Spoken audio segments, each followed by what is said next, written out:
Bismillahirrahmanirrahim. Assalamualaikum warahmatullahi wabarakatuh. Alhamdulillahi rabbil alamin. Wabihi nasta'inu ala umuri dunya waddin. Wassalatu wassalamu ala ashrafil anbiya'i wal mursalin Sayyidina Muhammadin wa ala alihi wa ashabihi wa man tabi'ahum bi ihsan ila yaumiddin. Allahumma salli wa sallim ala nabiyyina Muhammadin al-fatihi lima ughliq wal khatimi lima sabaq nasiril haqqi bil haqq wal hadi ila siratil mustaqim wa ala alihi haqqa qadrihi wa miqdarihi al-azim. Amma ba'du. Qala Allah Ta'ala fil Qur'anil Karim, a'udzu billahi minasy syaithanir rajim. Bismillahirrahmanirrahim. Ya ayyuhalladzina amanu taqullaha wa qulu qawlan sadida yuslih lakum a'malakum wa yaghfir lakum dzunubakum wa may yuti'illaha wa rasulahu faqad faza fawzan 'azima. Wa qala fi ayatin ukhra, a'udzu billahi minasy syaithanir rajim. Bismillahirrahmanirrahim. Ya ayyuhalladzina amanu taqullaha wa kunu ma'as shadiqin. Shadaqallahul azim wa ballagha rasuluhul karim wa nahnu ala dzalika minasy syahidin walhamdulillahi rabbil alamin. Anak-anakku, para santri pesantren terpadu Darul Fikri, bagaimana kabarnya semuanya? Bagaimana kabar kedua orang tua kalian dan seluruh keluarga besar kalian? Mudah-mudahan senantiasa Allah berikan kesehatan dan Allah senantiasa menjaga kita dan memberikan kita keselamatan dari ujian yang bernama wabah corona ini. Mudah-mudahan kita lulus menjadi orang-orang yang lebih takut kepada Allah, lebih dekat kepada Allah, dan mudah-mudahan kita menjadi orang-orang yang lebih sabar. Ikhwatal iman rahimakumullah, anak-anakku, sebelum Bapak memulai apa yang akan Bapak sampaikan, perkenankan Bapak untuk mengabsen dulu. Silahkan bagi kelas yang disebut, silahkan langsung mengatakan hadirah. Coba Bapak cek dulu santri kelas Idat. Mana santri kelas Idat? Kak Eca dan kawan-kawan mana? Masya Allah. Kak Rahma masih ada di Sumatera? Luar biasa. Tapi Anda cek lagi santri kelas 8B1. Masya Allah. Mana B1? Luar biasa. Kelas 8B2. Coba lihat. Masya Allah. Hadir? Luar biasa. Masya Allah. Kemudian coba kelas 7B1. Ada? Hadir semua? Masya Allah. Luar biasa. Kemudian coba santri kelas 7B2. Hadir semua? Masya Allah, luar biasa. Oke, kalau memang sudah selesai anak-anakku, duduk yang rapi, mari kita mulai dan kita buka dengan bersama-sama baca Al-Basmalah. Bismillahirrahmanirrahim. Dan silahkan ikuti Bapak. Subhanakallahumma. Bersama-sama. Subhanakallahumma. Bersama-sama. La ilma lana illa ma 'allamtana wa barik lana fima 'allamtana innaka antal alimul hakim. Ulangi sekali lagi dari depan bersama-sama anakku. Subhanakallahumma la ilma lana illa ma 'allamtana wa 'allimna ma yanfa'una wa barik lana fima 'allamtana innaka antal alimul hakim. Ikhwatal iman, para santri dimanapun antum berada, mudah-mudahan senantiasa dalam keadaan sehat walafiat. Insya Allah pada kesempatan kali ini Bapak akan sedikit mengupas perihal keutamaan jujur dan bahaya berbohong bagi seorang pelajar atau penuntut ilmu. Ikhwatal iman rahimakumullah, Allah berfirman di dalam surat At-Taubah ayat ke-119. Allah katakan, a'udzubillahi minasyaitonirrajim. Ya ayyuhalladzina amanu taqullaha wa kunu ma'as shadiqin. Shadaqallahul azim. Allah katakan, hai orang-orang yang beriman, bertakwalah kepada Allah Subhanahu wa taala dan hendaklah kalian bersama orang-orang yang berkata benar atau jujur. Ikhwatal iman rahimakumullah, para santri, di ayat ini kemudian Allah memerintahkan kepada kita hendaklah kita berkata jujur dan selalu bersama orang-orang yang senantiasa dalam kebaikan dan kebenaran. Dipertegas oleh baginda Muhammad SAW dalam sebuah sabdanya yang diriwayatkan oleh Imam Al-Muslim dari sahabat Abdullah bin Mas'ud radhiyallahu anhu. Beliau berkata, "Alaikum bisidqi, fa inna sidqa yahdi ilal birr wa innal birra yahdi ilal jannah." Anak-anakku, kemudian Rasulullah menegaskan kepada kita, bahwa hendaklah kalian, para umatku kata Rasulullah, berlaku jujur, berkata jujur. Sesungguhnya kejujuran itu akan membawa kalian kepada kebaikan, dan kebaikan itu akan membawa kalian ke dalam surganya Allah Subhanahu wa taala. Ikhwatal iman, dari syariat jujur disabdakan oleh baginda Muhammad sallallahu alaihi wasallam dan juga difirmankan oleh Allah, seolah-olah memotivasi kita bagaimana kemudian kita harus berkata jujur, berperilaku jujur dalam kehidupan kita sehari-hari. Kemudian apa manfaat yang akan diberikan oleh Allah Subhanahu wa taala, atau bonus atau hadiah yang akan diberikan oleh Allah Subhanahu wa taala bagi mereka yang senantiasa berkata jujur? Masya Allah, salah satunya Allah isyaratkan bahwa kita nanti orang-orang yang jujur akan disandingkan dengan para nabi, para syuhada, para solihin. Allah berfirman dalam Al-Quran surat An-Nisa ayat ke-69. Allah katakan, "Wa may yuti'illaha war rasula faulaika ma'al ladzina an'ama Allahu 'alaihim minan nabiyyin was-siddiqin wasyuhada was-solihin wa hasuna ulaika rafiqa." Sesungguhnya kata Allah Subhanahu wa taala, barang siapa yang taat kepada Allah dan Rasulnya, maka hendaklah mereka kemudian akan disandingkan di surga bersama orang-orang yang soleh, bersama orang-orang yang Allah anugerahkan keimanan kepada mereka, nikmat kepada mereka. Siapa mereka? Yaitu para nabi, para syuhada, dan orang-orang soleh. Dan kemudian motivasi yang kedua, Allah juga gambarkan di dalam Al-Quran bahwa besok, di hari di mana ketika itu akan bermanfaat kejujuran seseorang, dia akan ditempatkan di dalam surganya Allah Subhanahu wa taala. Kemudian apa berikutnya? Allah akan ridho kepada mereka, dan mereka pun akan ridho kepadanya. Sesungguhnya apa yang kemudian akan kita harapkan kembali kalau bukan ridho dari Allah Subhanahu wa taala yang berupa surganya? Selain sifat kejujuran yang Masya Allah sangat diapresiasi oleh Allah dan Rasulnya berupa surga dan keridhoannya, kemudian ada satu sifat lagi yang Masya Allah sangat dibenci oleh Allah dan Rasulnya, yaitu sifat dusta atau berbohong. Ikhwatal iman, anak-anakku yang dirahmati Allah Subhanahu wa taala, kenapa kemudian sifat ini seolah-olah dibenci oleh Allah Subhanahu wa taala? Karena sesungguhnya sifat bohong itu atau dusta itu adalah salah satu sumber dari bentuk dosa yang kita lakukan. Ikhwatal iman rahimakumullah, Rasulullah SAW kembali kemudian bersabda kepada kita selaku umatnya. Rasulullah katakan, "Iyyakum wal kadhib, fa innal kadhiba yahdi ilal fujur, wa innal fujura yahdi ilan nar." Apa kata Rasulullah? Hendaklah kalian meninggalkan kebohongan atau dusta. Karena sesungguhnya dusta atau kebohongan itu akan membawa kalian kepada keburukan. Dan keburukan itu kemudian akan membawa kalian kepada na'udzubillah neraka jahanamnya Allah.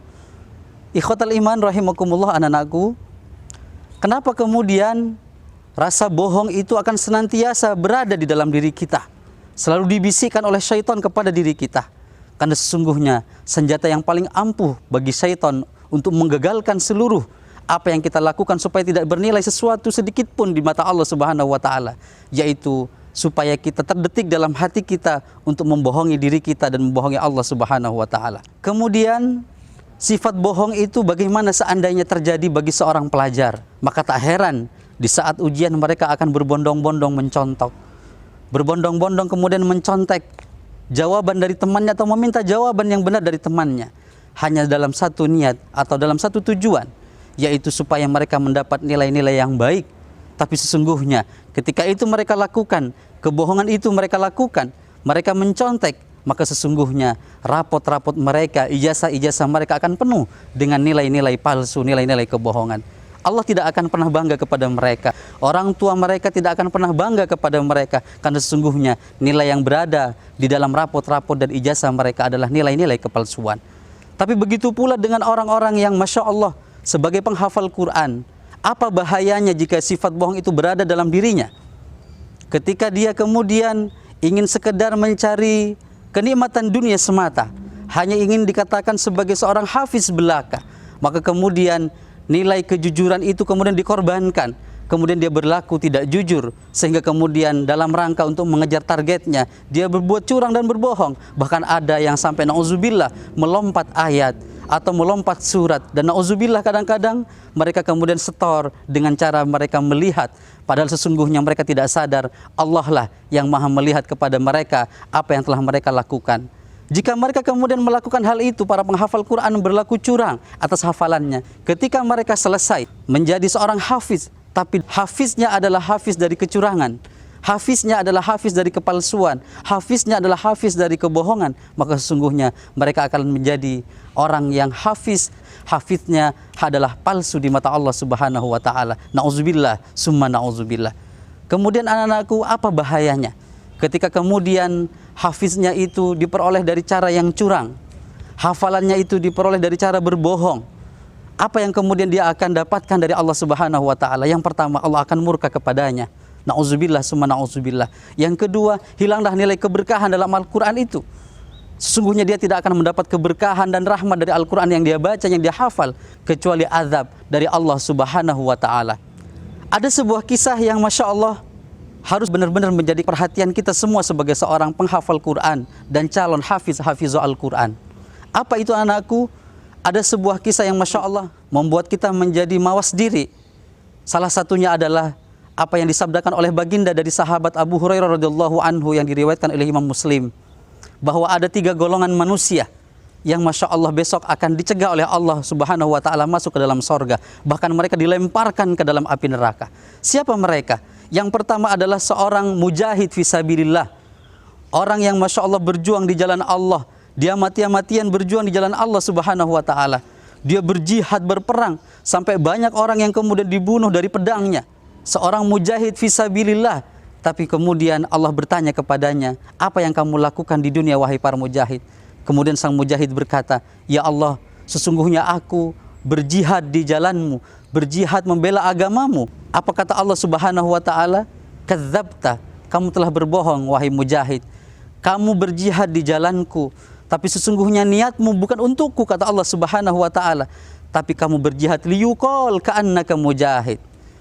Kamu kemudian berjihad di jalanku, membela agamaku, bukan hanya untukku, kata Allah, tapi kamu kemudian supaya dikatakan seorang mujahid atau pahlawan.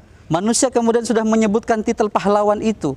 Kamu menjadi seorang mujahid di mata mereka, tapi tidak menurutku, karena kamu berjuang bukan untukku, tapi kamu berjuang untuk manusia. Ikhwatal iman, yang kedua, setelah mujahid ini dilemparkan ke dalam neraka dan dia tidak masuk surga, yang kedua adalah mereka yang kemudian datang bersama Al-Qur'annya, datang kemudian bersama ilmunya. Kemudian dikatakan oleh Allah Subhanahu wa taala, kenapa engkau ingin masuk surga? Apa yang kamu kerjakan? Kemudian dia berkata, ya Allah, saya menuntut ilmu, saya mengajarkannya kepada manusia, saya membaca Al-Quran, saya senantiasa kemudian membasahi lisan saya dengan Al-Quran. Tapi apa kata Allah Subhanahu wa taala? Kadzabta, sesungguhnya engkau berbohong. Bahwasanya sesungguhnya kamu belajar ilmu pengetahuan atau membaca Al-Quran bukan untukku, liyuqal ka'annaka aliman wa qari'an. Sesungguhnya kau belajar ilmu pengetahuan hanya ingin dikatakan menjadi seorang yang alim, dan kamu membaca Al-Quran hanya ingin dikatakan menjadi seorang yang qari atau yang hafiz. Ikhwatal iman rahimakumullah. Kemudian yang ketiga adalah seorang yang dermawan. Dia datang kemudian dengan pahala dermawannya. Masya Allah, dia seolah-olah yakin akan masuk surga dengan pahala kedermawanannya. Tapi Allah kemudian menyetopnya dan mengatakan, kadzabta, sungguhnya kamu berbohong. Kamu berinfak hanya dikatakan supaya kamu menjadi orang yang dermawan. Laqad qila, dan sungguh sudah dikatakan oleh manusia kepadamu kamu adalah dermawan. Tapi sesungguhnya kamu tidak mendapatkan apa-apa dariku, karena kau melakukan itu hanya untuk manusia. Ikhwatal iman rahimakumullah, seolah-olah hadis ini adalah tamparan bagi kita, agar kita senantiasa mawas diri.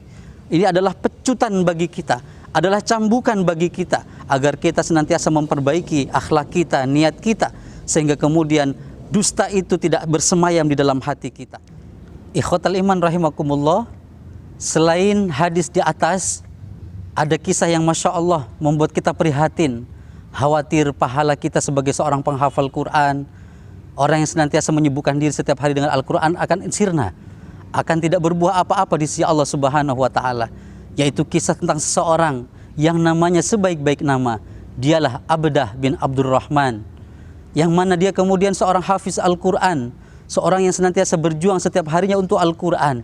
Tapi Masya Allah, ketika dia akan wafat, Dia sebelum wafat kemudian cinta dan naksir kepada seorang wanita Romawi yang membuatnya murtad kepada Allah Subhanahu wa taala. Dia berubah menjadi 180 derajat dari orang yang beriman kepada Allah, hafiz Al-Quran, tapi kemudian menjadi orang yang senantiasa kufur dan kafir kepada Allah Subhanahu wa taala. Para sahabat-sahabatnya kemudian heran, kaget karena dia berubah 180 derajat. Dari dia beriman kepada Allah, seorang hafiz Al-Quran berjuang untuk Allah Subhanahu wa taala, tapi kemudian dia menjadi orang yang kafir kepada Allah, murtad kepada Allah Subhanahu wa taala. Kemudian sahabat-sahabatnya bertanya kepada dia, "Mana Al-Quran yang telah engkau hafal ya Abdah?" Apa jawab Abdah? "Sesungguhnya Al-Quran yang telah aku hafal telah sirna dalam diriku, telah sirna dari hatiku. Yang tersisa hanya 2 ayat, yaitu ayat di surat Al-Hijr, ayat kedua dan ayat yang ketiga itu. Na'udzubillah summa na'udzubillah." Ini ayat yang masih diingat oleh Abdah bin Abdurrahman adalah ternyata merupakan ayat-ayat azab. Seolah-olah ayat ini isyarat bagaimana kemudian Allah akan menghukum orang-orang yang kafir di hari kiamat kala. Oleh karenanya, anak-anakku, pemirsa, dimanapun antum berada, hendaklah kita kemudian hati-hati menjaga hati kita. Jangan sampai kemudian hati kita dipenuhi dengan kebohongan-kebohongan. Karena kebohongan itulah kemudian yang akan mengajak kita kepada keburukan, yaitu berupa riya. Dan senjata paling ampuhnya iblis adalah riya, menggoda amal kita supaya kemudian tidak bernilai sedikit pun di mata Allah Subhanahu wa taala. Anak-anakku, para santri, para pemirsa dimanapun antum berada, itu saja yang bisa Bapak sampaikan.